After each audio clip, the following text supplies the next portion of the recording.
didn't see the man at all. Hey guys, Kiwi here. In this video, I'll be breaking down and analyzing Season 3, Episode 5 of Fear the Walking Dead, Burning in Water, Drowning in Flame. Warning of spoilers for everything in the show up to Episode 305, and let's jump right into this.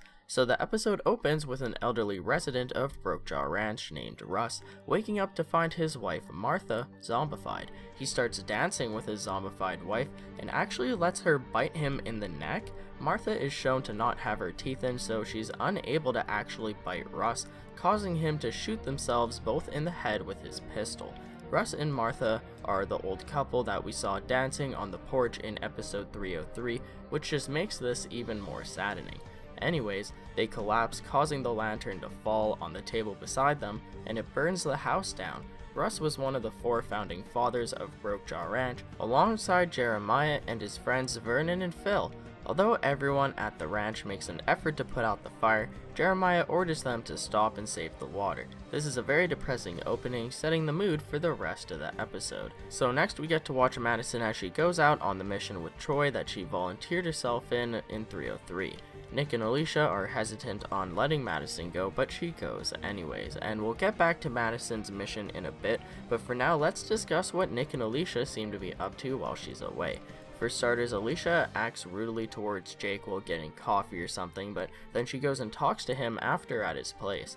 And just as pretty much everyone predicted, Alicia starts hooking up with him and they form some sort of romantic relationship. As Alicia goes to leave after, Jake offers her a book, but she denies it. She doesn't see the point to poetry anymore and she just continues to act emotionless. Jake then takes her out to talk about why things like art and poetry matter, but she doesn't seem to be buying it. Jake explains that guns and supplies are important and all, but that they should have something more to live for, just like before. Although life is rough in the apocalypse, that doesn't mean that they can't still enjoy hobbies. Enjoying the simple things in life are still a necessary part to keeping your humanity in check, as the apocalypse can really take a toll on people's emotional state. Meanwhile, Nick speaks to Lucy about leaving the ranch, as Lucy is very uncomfortable living there, whether she realizes the Ottos are racist, or if she just wants to meet up with the people that she knew pre-apocalypse elsewhere. She makes it clear that she wants to leave Brokejaw Ranch. She also mentions provision tunnels connecting to Mexico or something, so does this hint to the Passage miniseries? Afterwards, Jeremiah explains to Nick that the house that burnt down was actually his first house on the property. Jeremiah continues to explain more about the house along with Russ, but Nick brings up Troy and Jeremiah starts to get a little edgy. Jeremiah picked up the gun he gave to Russell and he starts explaining his reasoning as to why every homeowner should have a gun. Jeremiah then decides to join in on helping Nick rebuild his burnt down house. Now, although I don't think that Nick should always necessarily cling to some sort of father figure, I do enjoy the chemistry between him and Jeremiah. Nick realizes that Jeremiah does have useful advice to pass on in one way or another, so he listens to what Jeremiah has to say, but at the same time, Nick seems to be constantly analyzing Jeremiah as they speak to each other. Now, while Jeremiah is speaking with Nick about Lucy, he starts giving off some very racist implications. He tries justifying it as he mentions that people have always regressed to their own kind, but Nick makes a good point that it shouldn't matter anymore. Humans should really stick together in a time of an apocalypse instead of wasting time judging one another unfairly. Also, while Jeremiah and Nick speak about Lucy, I couldn't help but notice that the background music is actually very similar, if not the exact same song that's played in Telltale's The Walking Dead video games. It usually plays during a calm moment when Lee or Clementine are just walking around talking to characters, so it was funny to see it used here on Fear the Walking Dead. I'm not saying that the music didn't fit well or that they shouldn't use it, it was just surprising to hear it used here. Way it's always been. Lucy should go because she's brown? No, she should go because she can't get right with what happened. Can you?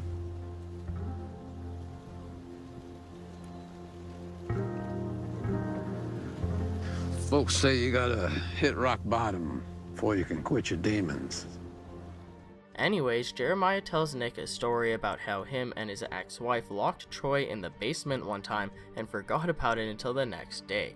Troy wasn't mad, strangely, he just kept apologizing when Jeremiah remembered and finally opened the door.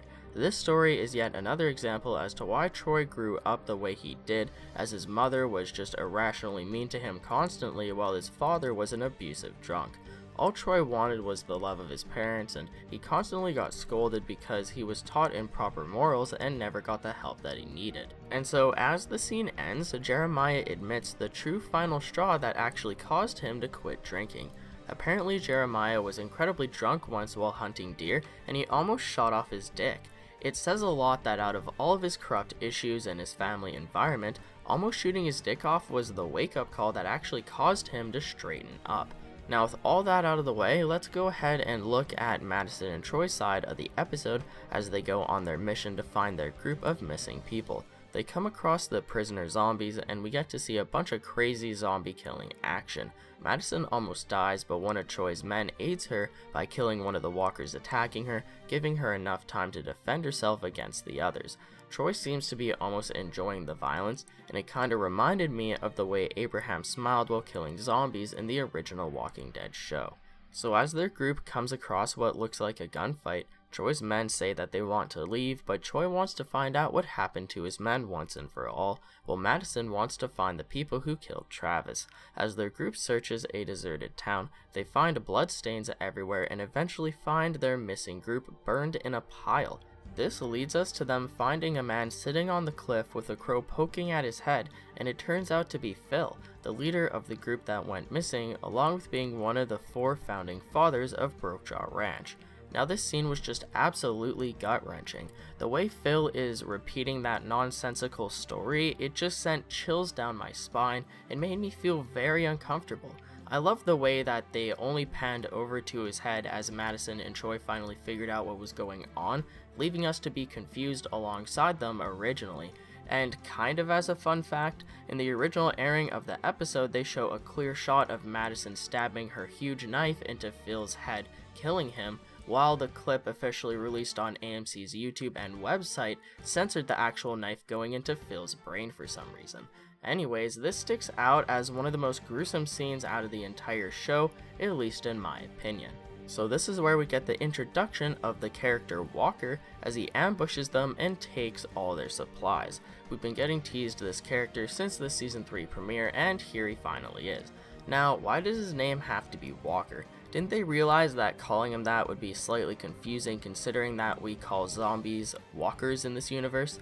Well anyways, Walker tells them to abandon the ranch or else he'll feed all of them to the crows. Walker demands Troy and his men to lay down their weapons as it becomes clear that they are completely surrounded by snipers. He also tells them to take off their shoes, leaving them to walk all the damn way home in their bare feet. Later on that night, after Madison and Troy have started their long trek home, Madison convinces Troy to let his men rest the night as their feet are incredibly sore. All of Troy's men want to take a break, but Troy continues to throw a fit as he doesn't want to be undermined and he wants to keep going. Madison got to Troy emotionally, as Madison knows that Troy never got the acceptance and love from his original mother that he tried so hard to earn. That being said, Troy finally agrees to let their men rest for the night, even though he continuously tells Madison that she is overstepping. Madison then wakes up to Troy holding a knife to her throat in the middle of the night, but Troy ends up running away. Then, to top it all off, when Madison looks over at this guy Mikey, all he does is stare back at her as he clearly saw it all, but then he just rolls over. This just further shows how the militia is very clear with how messed up Troy is, and that they either agree with him or they just completely stay out of it. Meanwhile, during the same night, Lucy and Nick hang out inside of Russ's burnt down house as they eat together and talk. Although Nick discusses his aspirations to rebuild the house and live in it together, Lucy is clearly not down with his plans, and so instead of telling him, she just runs off before he wakes up in the morning. As she leaves him a note saying that she's leaving to go to the border, we see exactly that. And what makes this not so surprising is that we saw a promo image of Lucy standing by the border alone way back in the beginning of the season, so we've been kinda waiting to see her there all season and we just didn't know exactly how. They released this image to, I guess, show that Lucy was going to heal up and be alright, along with possibly foreshadowing where she was going to go. but we don't actually see any more of Lucy after this episode for the remainder of Season 3A, so she just kinda gets written out of the show for some reason. Did her actor need a break from the show, or are they writing her out of the show so she can go find other characters, such as maybe the two main characters from the Passage miniseries? She mentioned those tunnels after all. Looks like we'll have to wait until Season 3B to find out. Madison and Troy's group continues to hike home the next day, as they barely make it home before collapsing on their knees. Meanwhile, I suppose Alicia finally learns to have a little fun as she randomly jumps into the lake, and Jeremiah meets Nick back at the burnt house, and he leaves Nick the pistol from earlier, as their conversation kinda comes around full circle here. Although Jeremiah can be a hard ass, I really do enjoy the scenes between him and Nick, and I almost wish that we got more time between the two.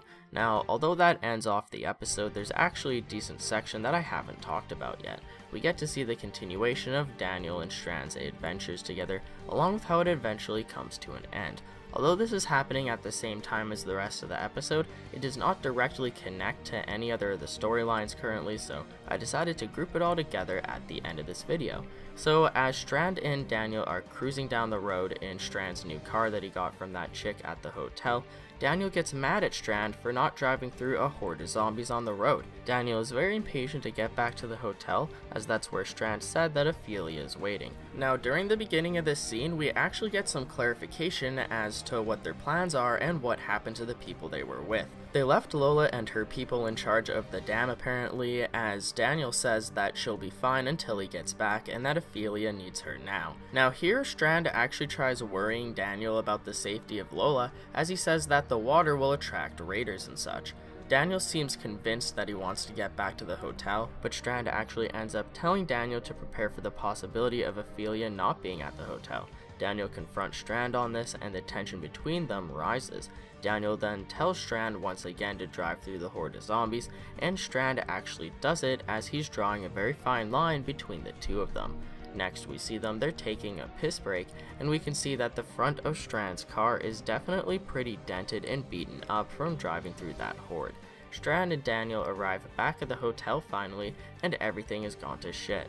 Now in my opinion, this was a rather sloppy way to close off the hotel storyline, but at this point, I'm glad that it's finally over and done with. I may create a different video focusing on the hotel group along with its downfall in the near future, but for now let's continue on with the episode. Daniel rings the dinner bell even though Strand begs them not to, and a bunch of zombies answer his call. He pressures Strand into telling him the truth about Ophelia leaving Alicia for dead and how she stole their truck, causing Daniel to literally do the same as he leaves Strand for dead, along with stealing his vehicle as well. Strand ends up running away alone now that they've split up. We actually don't see any more of either of them for the rest of Season 3A either, so it takes a little bit for their characters to reappear again. What did you guys think of the episode? I quite enjoyed it, and I think that it was one of the stronger episodes of this half season. It showed a lot of character development, but it was actually pretty interesting to watch, so I don't mind it at all. I enjoyed the back and forth between Nick and Jeremiah, while the feud between Troy and Madison is always interesting and tense as well. The only thing I wasn't so keen about was how Alicia became all emotionless and depressed, but it does have important meaning behind it that we'll be going into during future episodes this season. With all that being said, be sure to leave your own opinions down in the comment section below, or even leave a like on the video if you've enjoyed anything I've said today. Feel free to subscribe for more Fear the Walking Dead content in the near future, but that's pretty much it for this video, guys. As always, I thank you all so much for watching, and until next time, I'll talk to you guys later. Peace out.